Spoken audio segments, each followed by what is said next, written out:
ಓಂ ನಮೋ ನಾರಾಯಣಾಯ. ಮಸ್ತ್ ವೀಕ್ಷಕರೇ, ನಿಮ್ಮೆಲ್ಲರಿಗೂ ಗೊತ್ತಿರೋ ಹಾಗೆ 17 ಫೆಬ್ರವರಿ 2026ರಂದು ಸೂರ್ಯಗ್ರಹಣ ನಡೆದಿತ್ತು. 5 ಗ್ರಹಗಳು ಒಂದೇ ರಾಶಿಯಲ್ಲಿ ಅರ್ಥಾತ್ ಕುಂಭ ರಾಶಿಯಲ್ಲಿ ಕೂತ್ಕೊಂಡಿದ್ವು.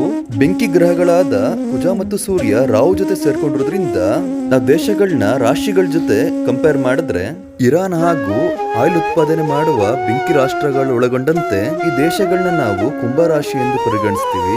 ಅದರಿಂದ 5 ಗ್ರಹಗಳು ಒಂದೇ ಮನೆಯಲ್ಲಿ ಕುಂಭ ರಾಶಿಯಲ್ಲಿರೋದ್ರಿಂದ ಈ ದೇಶಗಳಿಗೆ ಯುದ್ಧದ ಭೀತಿ ಜಾಸ್ತಿ ಇರುತ್ತೆ.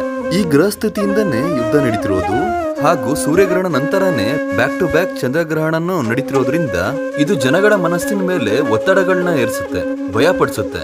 ಇದರಿಂದನೇ ಆ ಪ್ರಾಂತದ ಜನಗಳು ಏನ್ ಡಿಸಿಷನ್ ತಗೋತಾರೆ ಅವ್ರಿಗೆ ಗೊತ್ತಾಗಲ್ಲ.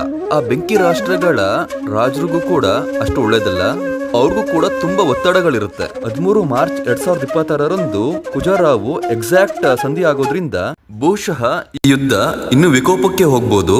ಈ ಯುದ್ಧ ಎಕ್ಸ್ಕಲೇಟ್ ಆಗೋದ್ರಿಂದ ಗ್ಲೋಬಲ್ ಎಕಾನಮಿ ಮೇಲೆ ಕೂಡ ಪರಿಣಾಮ ಬೀರುತ್ತೆ. ರಾಶಿಗಳು ನೋಡೋದಾದ್ರೆ ಮೇಷ, ಕಟಕ, ಸಿಂಹ ಹಾಗೂ ಕುಂಭ ರಾಶಿಯವ್ರಿಗೆ ತುಂಬಾ ಅನಾರೋಗ್ಯ, ಮಾನಸಿಕ ಒತ್ತಡಗಳು, ಬೆಂಕಿ ಅವಘಡಗಳಿಗೆ ಸಿಗೋ ಸಾಧ್ಯತೆ ಇದೆ.